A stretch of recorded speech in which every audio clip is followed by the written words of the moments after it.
O maior acidente radioativo em área urbana no mundo ocorreu no Brasil em setembro de 1987 e não envolveu um reator nuclear.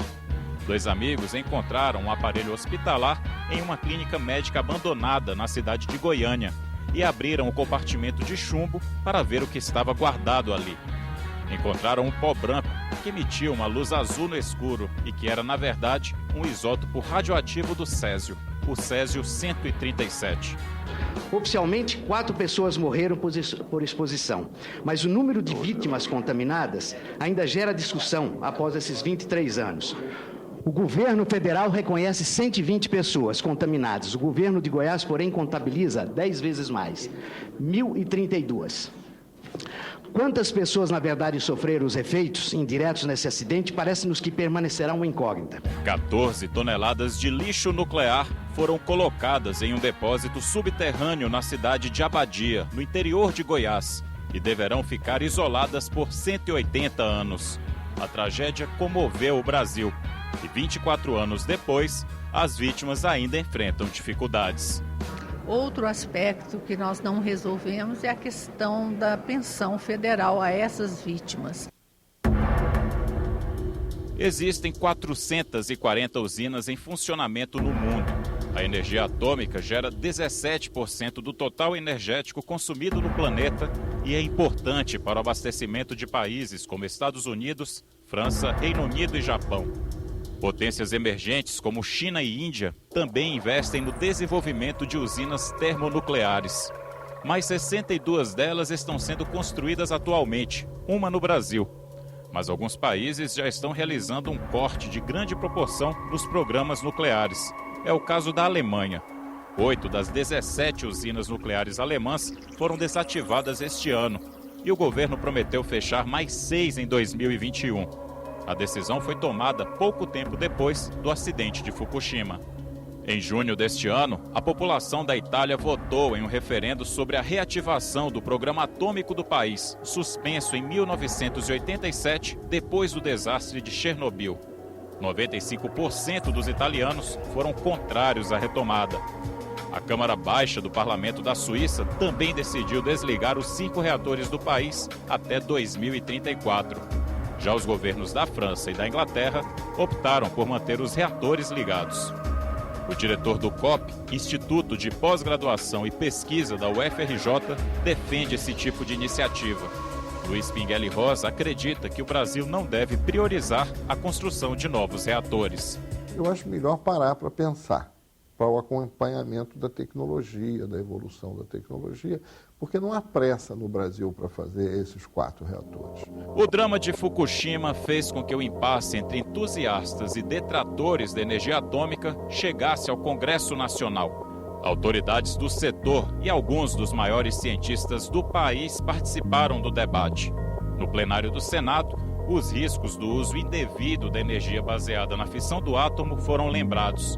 Em maio deste ano, a Agência Internacional de Energia Atômica divulgou que existiam atividades não declaradas e possivelmente bélicas no programa nuclear iraniano, como a construção de ogivas nucleares de mísseis. Uma comitiva de parlamentares visitou a central nuclear em Angra dos Reis para conhecer as instalações e os sistemas de segurança. Os senadores conheceram os procedimentos usados pela central nuclear para evitar acidentes radioativos e consideraram que a geração de energia elétrica feita pelas usinas brasileiras é segura. A usina, nível de profissionalismo extraordinário, a busca permanente de níveis de segurança cada vez maiores, a busca dos aperfeiçoamentos tecnológicos para nós estarmos ao nível dos países mais avançados do mundo. E os procedimentos aqui internos à usina, pelo que tivemos oportunidade de conhecer, são seguros. E a Eletronuclear continua investindo em mais segurança. As redes sociais aproximam cada vez mais os cidadãos de deputados e senadores e influenciam na produção das leis.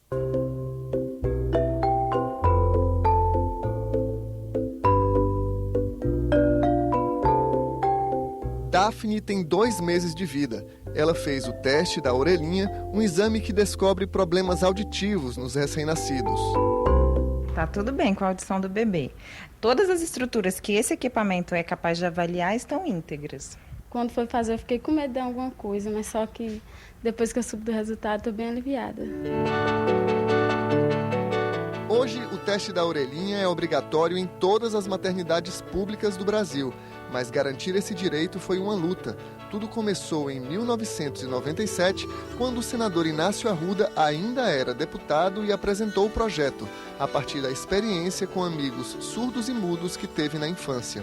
Tinha muito preconceito, porque às vezes se confundia a surdez com um problema mental, entendeu? E que era uma doença psiquiátrica, e não uma doença de surdez. Levou 13 anos para o Congresso aprovar o teste da orelhinha e o presidente da República sancionar a lei. Por que esse teste é importante? Porque por meio da detecção precoce de uma deficiência auditiva, é possível fazer um trabalho de reabilitação para que o bebê consiga desenvolver tanto a audição quanto a linguagem bem próximo ao desenvolvimento de uma criança comum, uma criança que não tem alteração na audição. As dificuldades são grandes para aprovar a lei. Você tem que ter um trabalho de articulação imenso, de diálogo muito grande dentro das comissões, com a presidência das duas casas, para que a matéria possa tramitar com um pouquinho mais de velocidade, porque o volume de leis e proposições apresentadas são tão grandes que para você conseguir passar no meio dessa quantidade gigantesca de iniciativas que são adotadas pelos deputados e pelos senadores, não é coisa simples, não é coisa fácil. E não basta você aprovar, você tem que sancionar a lei. Quando chegar na mão do presidente da República, ele tem que dizer, ok, essa lei é boa, vamos sancionar e vamos garantir que ela seja um instrumento nas mãos da sociedade. Projeto de lei complementar número 579/2010 do Poder Executivo. Fazer as leis é a principal função do Poder Legislativo, trabalho que começa com a apresentação de um projeto. Deputados, senadores, presidente da República, tribunais, Ministério Público e cidadãos podem apresentar projetos de lei.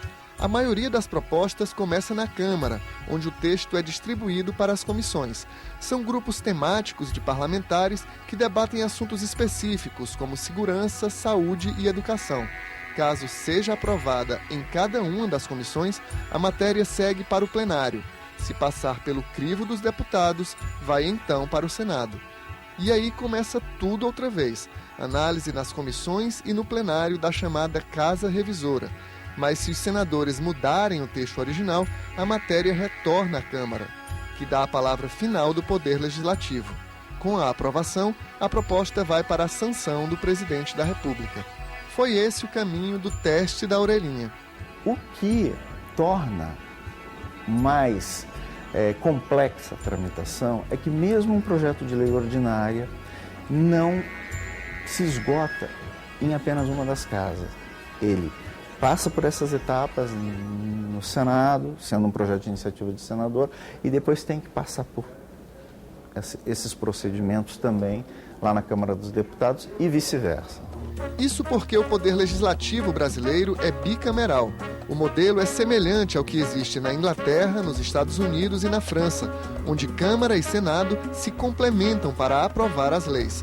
No Brasil, o bicameralismo nasceu no Império, com a Constituição de 1824. Os legisladores estavam olhando muito a experiência do Parlamento Britânico e vendo como esse sistema funcionava, e também seduzidos pela possibilidade de cercear o poder autônomo do imperador. Em tese, o funcionamento de uma casa revisora visa a equilibrar a discussão da outra. Tanto vai e vem exige tempo, mas enquanto isso, novos projetos não param de chegar ao Congresso Nacional. De janeiro a maio, a Câmara recebeu mais de 8.700 proposições. O Senado, quase 1.500. O Poder Legislativo é assim, como uma incubadora de leis. Aqui as propostas amadurecem e ganham força para mudar a vida da população. Lei Maria da Penha é uma lei importante, né, que de certa forma ajudou, amenizou mais, né, a agressão física contra as mulheres.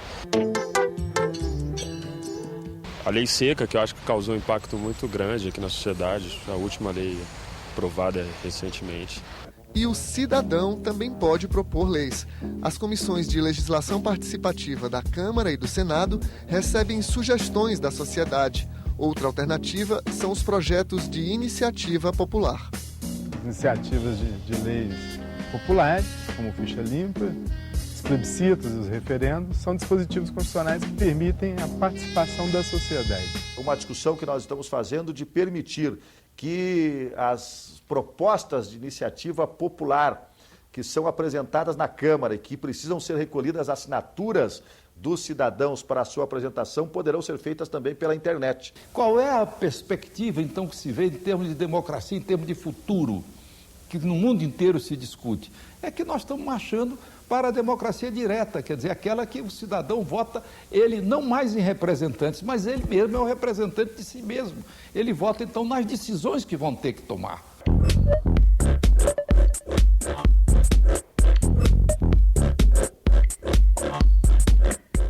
A tecnologia também contribui para o processo legislativo.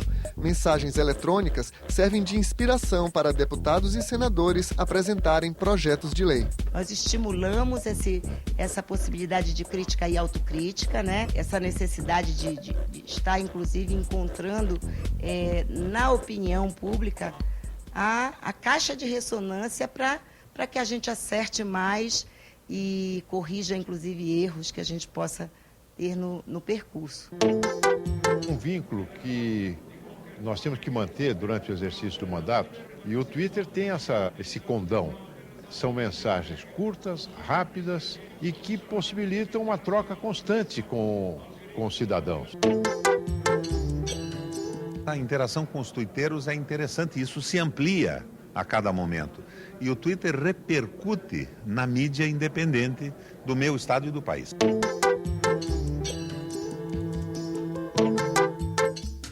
Veja a seguir os avanços da medicina com o uso pacífico da energia nuclear e as propostas para alavancar a ciência e a tecnologia no Brasil em instantes.